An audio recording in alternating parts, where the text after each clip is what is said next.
Assalamualaikum warahmatullahi wabarakatuh. Perkenalkan, nama saya Silvani dengan NIM 230903501069 dari kelas manajemen E. Di video kali ini saya akan menjelaskan materi mengenai yang telah saya pelajari di manajemen keuangan, yaitu analisis laporan keuangan. Sebelum kita memasuki ke intinya, yaitu kita harus mengetahui apa sih itu analisis laporan keuangan. Analisis laporan keuangan merupakan salah satu cara untuk mengetahui kinerja perusahaan dalam suatu periode, yang dimana dikatakan bahwa laporan keuangan adalah laporan yang menunjukkan kondisi keuangan perusahaan pada saat periode tertentu. Seperti laporan keuangan merupakan wajib bagi setiap perusahaan untuk membuat dan melaporkannya pada suatu periode tertentu. Kemudian dianalisis sehingga dapat diketahui kondisi dalam posisi perusahaan terkini, apakah perusahaan tersebut maju atau berkembang atau tidak. Adapun beberapa macam laporan keuangan, yaitu yang pertama neraca, yang kedua laporan laba rugi, yang ketiga laporan perubahan modal, yang keempat laporan keuangan atas laporan, yang kelima laporan arus kas. Neraca merupakan laporan yang menunjukkan jumlah aktiva atau harta, kewajiban atau utang, dan modal perusahaan atau ekuitas perusahaan pada saat tertentu. Laporan laba rugi menunjukkan kondisi usaha suatu perusahaan dalam suatu periode tertentu, yang dimana laporan laba rugi harus dibuat dalam siklus operasi atau periode tertentu guna mengetahui jumlah perolehan pendapatan penjualan dan biaya yang telah dikeluarkan, sehingga dapat diketahui perusahaan dalam keadaan laba atau rugi. Laporan perubahan modal merupakan laporan yang menggambarkan jumlah modal yang dimiliki perusahaan saat ini, juga menunjukkan perubahan modal serta sebab-sebab berubahnya modal. Laporan catatan atas laporan keuangan, yang merupakan laporan yang dibuat berkaitan dengan laporan keuangan yang disajikan. Laporan ini memberikan informasi tentang penjelasan yang dianggap perlu atas laporan keuangan, menjadi jelas sebab dan penyebab. Tujuannya penggunaan laporan keuangan menjadi jelas akan data yang disajikan. Laporan arus kas, yang menunjukkan arus kas masuk dan arus kas keluar dari perusahaan. Neraca merupakan salah satu laporan keuangan terpenting bagi perusahaan. Setiap perusahaan harus untuk menyajikan laporan keuangan dalam bentuk neraca. Neraca biasanya disusun pada periode tertentu, misalnya 1 tahun. Namun, neraca juga dapat dibuat pada saat tertentu untuk mengetahui kondisi perusahaan saat ini bila diperlukan. Adapun pengertian neraca yang menurut James Stephen Horne adalah ringkasan posisi pada tanggal tertentu yang menunjukkan total aktiva dengan total kewajiban ditambah total ekuitas pemilik. Isi di dalam suatu aktiva dibagi menjadi 3 bagian, yaitu aktiva lancar, aktiva tetap, aktiva lainnya. Kewajiban utang dibagi dalam 2 jenis, yaitu utang jangka pendek dan utang jangka panjang. Secara garis besar, komponen neraca dapat digambarkan yang dimana aktiva lancar terdiri dari kas, deposito, rekening pada bank, piutang, dan aktiva lancar lainnya.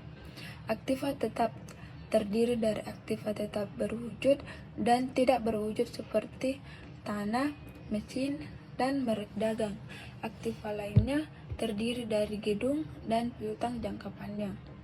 Aktiva merupakan harta atau kekayaan aset yang dimiliki oleh perusahaan, baik pada saat tertentu. Klasifikasi aktiva terdiri aktiva lancar, aktiva tetap, dan aktiva lainnya. Aktiva lancar merupakan harta atau kekayaan yang segera dapat digunakan pada saat yang paling lama 1 tahun. Aktiva tetap merupakan harta atau kekayaan perusahaan yang digunakan dalam jangka panjang. Secara garis besar, aktiva tetap dibagi menjadi 2 macam, yaitu aktiva tetap yang berwujud atau tanpa fisik, dan aktiva lainnya merupakan harta atau kekayaan yang tidak dapat digolongkan ke dalam aktiva lancar maupun aktiva tetap. Komponen yang ada di dalam aktiva lancar seperti bangunan dalam proses piutang jangka panjang, dana dalam penyelesaian, dan lainnya. Utang lancar merupakan kewajiban atau utang perusahaan kepada pihak lain yang harus segera dibayar. Jangka waktu utang lancar adalah maksimal 1 tahun. Utang jangka panjang yang merupakan kewajiban perusahaan kepada pihak lain yang memiliki jangka waktu lebih dari 1 tahun, yang artinya jatuh tempo utang tersebut relatif lebih panjang dari utang lancar.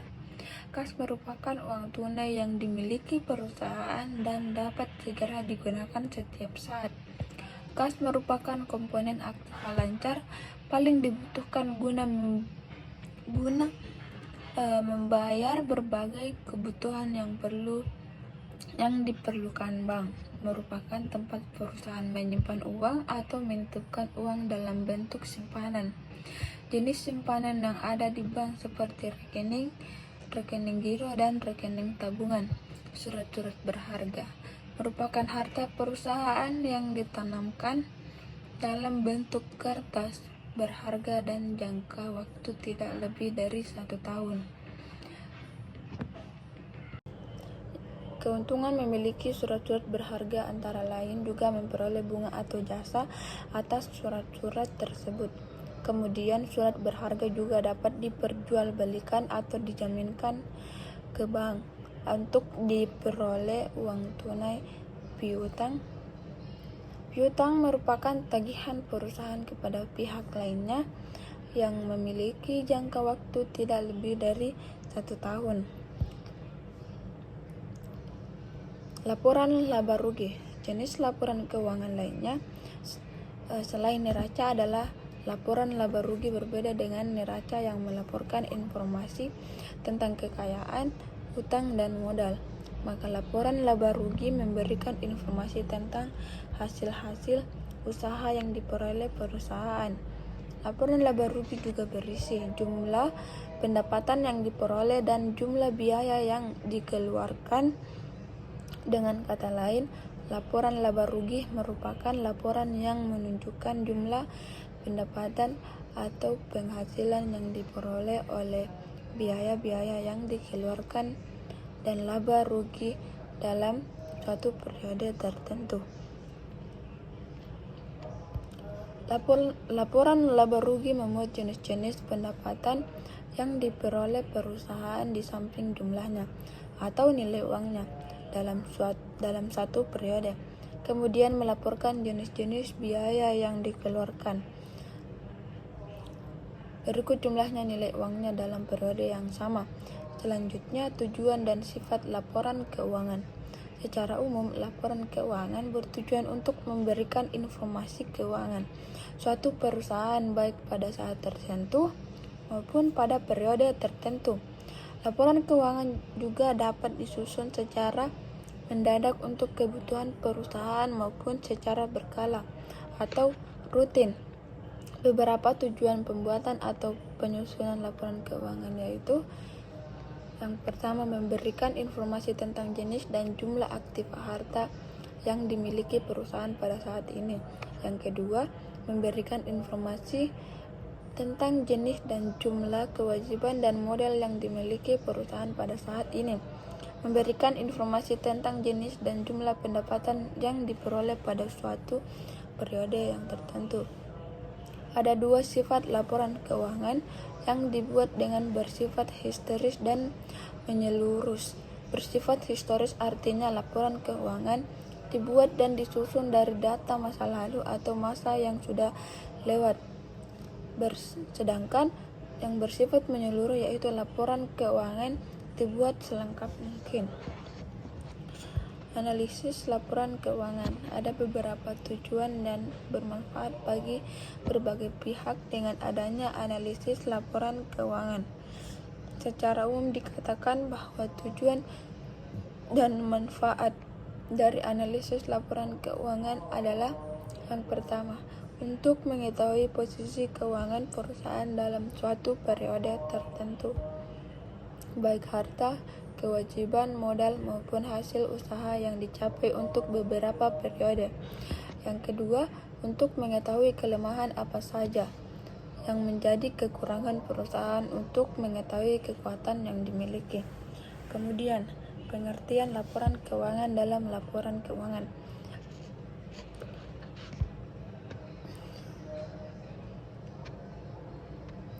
Terlihat aktivitas yang sudah dilakukan dalam suatu periode tertentu. Aktivitas yang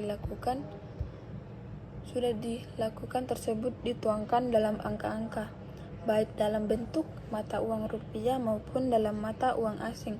Angka-angka yang ada dalam laporan keuangan menjadi kurang berarti jika hanya dilihat satu sisi saja. Artinya, jika hanya dengan melihat apa adanya, angka-angka ini akan menjadi berarti apabila dapat dibandingkan dengan antara satu komponen dengan komponen lainnya. Caranya membandingkan angka-angka yang ada dalam laporan keuangan tersebut atau antar laporan keuangan. Setelah melakukan perbandingan dapat disimpulkan posisi keuangan suatu perusahaan untuk periode tertentu. Pada akhirnya kita dapat menilai kinerja manajemen dalam periode tersebut. Perbandingan ini kita kenal dengan nama analisis rasio keuangan. Menurut James C. Van Horne, rasio keuangan merupakan indeks yang menghubungkan dua angka akuntansi yang diperoleh dengan membagi satu angka dengan angka lainnya. Rasio keuangan digunakan untuk mengevaluasi kondisi keuangan dan kinerja perusahaan. Dari hasil rasio keuangan ini akan kelihatan kondisi kesehatan perusahaan yang bersangkutan. Jadi rasio keuangan merupakan kegiatan yang membandingkan angka-angka yang ada di dalam laporan keuangan dengan cara membagi satu angka dengan angka lainnya. Hasil dari rasio keuangan ini lah yang digunakan untuk menilai kinerja manajemen dalam suatu periode, apakah target seperti yang telah ditetapkan atau sebaliknya. Di samping itu, juga untuk menilai kemampuan manajemen dalam memberdayakan sumber daya perusahaan atau aset secara efektif dan efisien.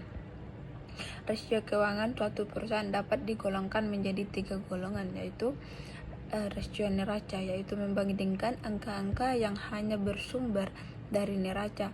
Rasio laporan laba rugi, yaitu membandingkan angka-angka yang hanya bersumber dari laporan laba rugi.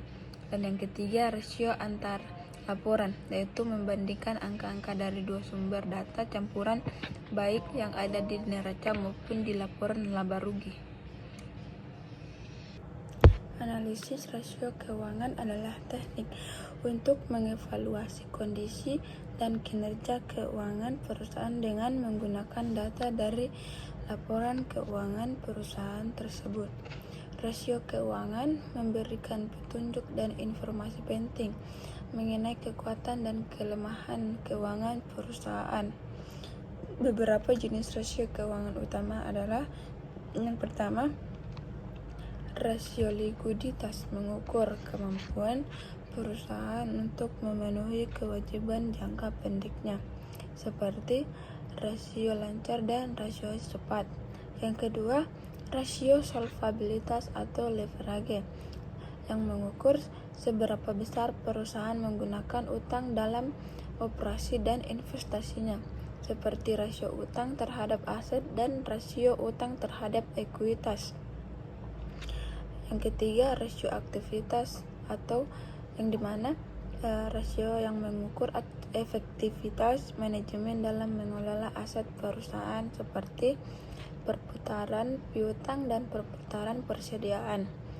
Yang keempat yaitu rasio profitabilitas, yang dimana yang mengukur kemampuan perusahaan dalam menghasilkan laba seperti margin laba kotor atau margin laba operasi dan margin laba bersih. Rasio pertumbuhan, yang dimana mengukur kemampuan perusahaan dalam mempertahankan posisi ekonominya dalam pertumbuhan perekonomian dan industri.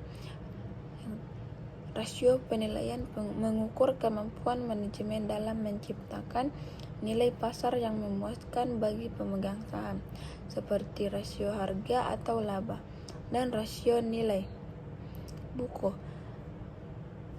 Analisis rasio keuangan sangat bermanfaat untuk mengevaluasi kinerja keuangan perusahaan dan membandingkannya dengan perusahaan lain dalam industri yang sama atau dengan rata-rata industri. Rasio keuangan adalah alat analisis keuangan perusahaan untuk menilai kinerja suatu perusahaan berdasarkan perbandingan data keuangan yang terdapat pada pos laporan keuangan, neraca, laporan laba rugi, laporan arus kas, dan rasio keuangan digunakan untuk mengevaluasi kondisi keuangan dan kinerja perusahaan. Dari hasil laporan rasio keuangan ini, semua judgement dalam pengelolaan dapat diukur dan dievaluasi secara umum. Ada beberapa keunggulan dengan menghitung rasio keuangan, antara lain, rasio merupakan angka-angka atau ikhtisar statistik yang lebih mudah dibaca dan ditafsirkan, merupakan pengekspresian yang sederhana dari hubungan antar pos laporan keuangan. Jenis perbandingan yang menunjukkan hubungan matematis yang sederhana. Perhitungan rasio keuangan sangat memudahkan dalam mengevaluasi efektivitas operasi perusahaan. Analisis laporan keuangan berguna dalam membuat keputusan seperti kebijakan keuangan. Rasio keuangan dirancang untuk membantu melakukan analisis laporan keuangan. Dengan analisis rasio keuangan, kita dapat mengetahui misalnya tingkat likuiditas, solvabilitas, efisiensi operasi, dan profitabilitas suatu perusahaan. Beberapa jenis rasio keuangan utama adalah rasio likuiditas, rasio solvabilitas, rasio profitabilitas, rasio pertumbuhan, dan rasio penilaian, dan rasio cakupan. Masing-masing rasio digunakan untuk menilai aspek keuangan tertentu dari suatu perusahaan. Analisis rasio keuangan memiliki manfaat untuk internal perusahaan maupun pihak eksternal seperti investor, kreditor, dan pemerintah. Secara internal, rasio digunakan untuk memonitor perkembangan kinerja dari waktu ke waktu dan membantu merumuskan rencana strategis bisnis. Sedangkan bagi eksternal, rasio membantu menilai kondisi dan prospek bisnis perusahaan tersebut. Oleh karena itu, rasio keuangan menjadi alat analisis yang penting bagi para analisis internal maupun eksternal untuk memahami kondisi terkini serta dengan prediksi masa depan perusahaan berdasarkan data laporan keuangan historisnya. Analisis keuangan menjadi dasar dalam pengambilan keputusan investasi, memberikan kredit, bahkan kebijakan pemerintah terkait sektor usaha tertentu. Kesimpulan dari materi yang saya bawakan, yang dimana analisis laporan keuangan merupakan salah satu cara untuk mengetahui kinerja perusahaan dalam satu periode tertentu. Sedangkan laporan keuangan adalah laporan yang menunjukkan kondisi perusahaan tersebut pada saat periode tertentu atau periode saat ini. Apakah perusahaan tersebut berkembang atau tidak. Adapun bagian-bagian dari laporan keuangan yaitu yang pertama laporan keuangan neraca, yang kedua laporan laba rugi, yang ketiga laporan perubahan modal, yang keempat laporan keuangan dalam laporan keuangan, dan yang terakhir laporan arus kas. Sekian dari saya. Apabila ada kata yang kurang berkenan, mohon dimaafkan. Saya tutup video ini dengan ucapan Assalamualaikum warahmatullahi wabarakatuh.